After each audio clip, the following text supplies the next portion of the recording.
मेरा नाम है हरिया, मैं काम करता हूँ बहुत बढ़िया, खाता हूँ खाना और रोज गाता हूँ गाना।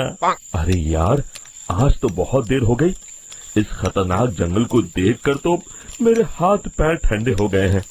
अगर मैं वक्त पर गांव नहीं पहुंचा तो मालिक बहुत नाराज हो जाएंगे। तभी हरिया को एक आवाज सुनाई देती है। सुनिए हरु जी। अरे, ये आवाज किसने दी? तभी हरिया को सामने कुछ दूर एक औरत खड़ी दिखाई देती है। अरे भाई, ये औरत अकेली इतनी रात को इस जंगल में क्या कर रही है? चलकर पूछना पड़ेगा।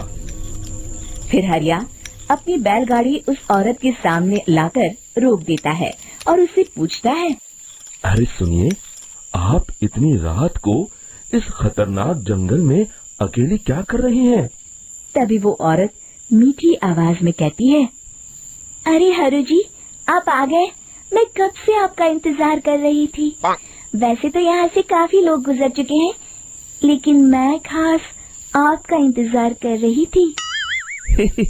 अच्छा, तुम सच कह रही हो? मुझे तो यकीन नहीं हो रहा है। वो क्या है ना, आज तक किसी ने मुझसे इतने प्यार से बात नहीं की। हाँ हाँ हरु जी, मैं सच कह रही हूँ। अब देर मत करिए और जल्दी से मुझे मेरे घर तक छोड़ दीजिए। हाँ हाँ, कौन सी बड़ी बात है, अभी छोड़ देता हूँ। आप मेरे पीछे बैलगाड़ी में बैठ जाइए और मुझे रास्ता बताते चलिए। फिर वो औरत हरिया की बैलगाड़ी में बैठ जाती है और हरिया बैलगाड़ी हाँकता हुआ आगे चल पड़ता है। फिर उस औरत के बताए हुए रास्ते पर चलते चलते हरिया बैलगाड़ी लेकर एक काली गुफा के आगे आकर रुक जाता है। हरिया उस औरत से पूछता है। हाँ देवी जी, आपका घर कहाँ है? यहाँ तो एक गुफा के अलावा और कुछ नहीं है। तभी अचानक वो औरत हवा में उड़ने लगती है।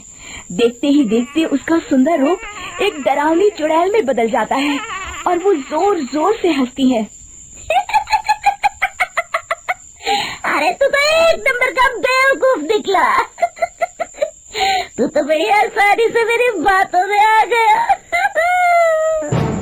अरे मर गया रे, ये तो एक चुड़ैल है। हे भगवान बचा ले, ये तो बड़ी डरावनी दिखाई दे रही है।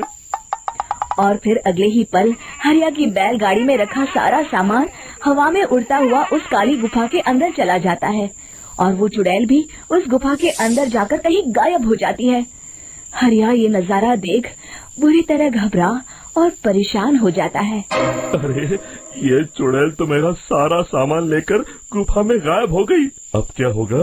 अगर मैं गांव खाली हाथ गया तो मालिक मेरी अच्छी खबर लेंगे। मेरी इस बात का कोई यकीन भी नहीं करेगा। फिर आखिर वही हुआ। हरिया के मालिक चंपक सेठ को हरिया की किसी भी बात पर रत्ती भर भी यकीन नहीं हुआ। चंपक सेठ को लगा हरिया झूठ बोल रहा है और उसने ही लालच में आकर सारा सामान हड़प कर लिया है। फिर हरिया को बेईमान समझकर चंपक सेठ उसे काम से निकाल देता है। अगले दिन अपनी दुकान में परेशान बैठा चंपक सेठ गुस्से में बड़बड़ाता है। अरे, दुकान में तो सामान बिल्कुल भी नहीं है। अब मुझे ही शहर जाकर सामान लाना होगा। फिर वो अपनी बैलगाड़ी लेकर शहर चला जाता है। शहर से सामान लेकर जब चंपक सेठ वापस गांव लौट रहा होता है, तभी उसे एक आवाज सुनाई देती है। चंपक जी, ओ चंपक जी। अरे, ये तो कोई मेरा नाम लेकर मुझे पुकार रहा है। फिर उस रास्ते में वही औरत खड़ी दिखाई देती है। फिर क्या था, हरिया की तरह चंपक सेठ भी उस औरत के पास अपनी बैलगाड़ी लेकर जाता है और वो भी उसकी चिकनी चुपड़ी बातों के मोह जाल में फंस जाता है। फिर चुड़ैल उसे भी अपनी गुफा तक ले जाती है और उसका सारा सामान लेकर गुफा में गायब हो जाती है। बेचारा चंपक सेठ लाचार होकर खाली हाथ गांव लौट आता है। फिर ये उस जंगल में रोज की बात हो जाती है। जो कोई भी शहर से कुछ लेकर गांव की तरफ लौटता, वो चुड़ैल उसे बेवकूफ बनाकर उसका सारा सामान लेकर गुफा में गायब हो जाती। एक दिन हरिया एक लकड़हारे को उसी जंगल की तरफ जाते हुए देखता है। फिर हरिया उसे रोकते हुए कहता है। अरे भाई, क्यों अपनी मौत को दावत दे रहे हो? मेरी बात मानो, आगे जंगल में मत जाओ, वहाँ एक बड़ी भयानक चुड़ैल रहती है। लकड़हारा हरिया की बातों को नजरअंदाज करते हुए कहता है, अरे भाई, मुझे पहले ही बहुत देर हो चुकी है, मुझे जाने दो भाई। शाम तक लकड़ियाँ काट कर शहर के बाजार में बेचना है। तुम अपनी ये कहानी किसी फुर्सत में बैठे इंसान को सुनाओ, मैं तो चला। इतना कहकर लकड़हारा वहाँ से आगे जंगल की तरफ चला जाता है। फिर अगले दिन गांव के मुखिया के घर के बाहर बहुत सारे लोग जमा हो जाते हैं।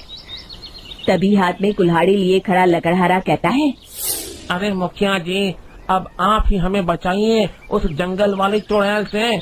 हमारा सारा काम तो शहर से ही होता है।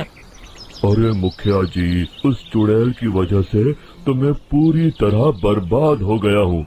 हम सबको मिलकर उस चुड़ैल का कोई इलाज करना पड़ेगा। तभी भीड़ में खड़ा वीरा कहता है, आप लोग चिंता मत करिए, कल से वो चुड़ैल किसी को नहीं लूट पाएगी। मेरे पास एक बहुत अच्छी तरकीब है। तभी चंपक सेठ उसका मजाक उड़ाते हुए कहता है, अरे तेरा नाम वीरा है तो क्या हुआ? तूने अभी उस चुड़ैल को देखा नहीं है? जाकर अपना काम कर, बड़ा आया। तब मुखिया जी कहते हैं, नहीं चंपक सेठ, मुझे लगता है हमें इस लड़के को एक मौका देना चाहिए।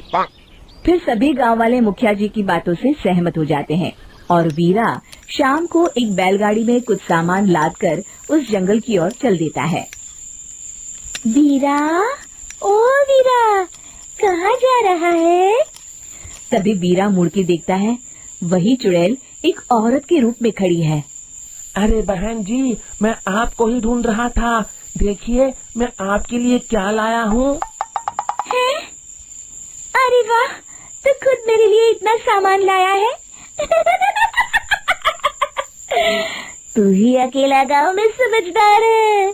जरा देखो, मैं भी खोल के, बड़े भूख लगी है। जैसे ही चुड़ैल उस सामान पर से कपड़ा हटाती है, एक भगवान शिव की तेज रोशनी उसके अंदर मूर्ति से निकलती है और चुड़ैल अपने असली रूप में आकर जलने लगती है। अरे मैं जल रही हूँ, बचाओ, बचाओ, ओम नमः शिवाय, मर गई मैं। देखते ही देखते वो चुड़ैल राख के साथ उड़ जाती है और सभी गांव वाले भी वहां आ जाते हैं। शिक्षा बुराई पे सदा अच्छाई की ही जीत होती है।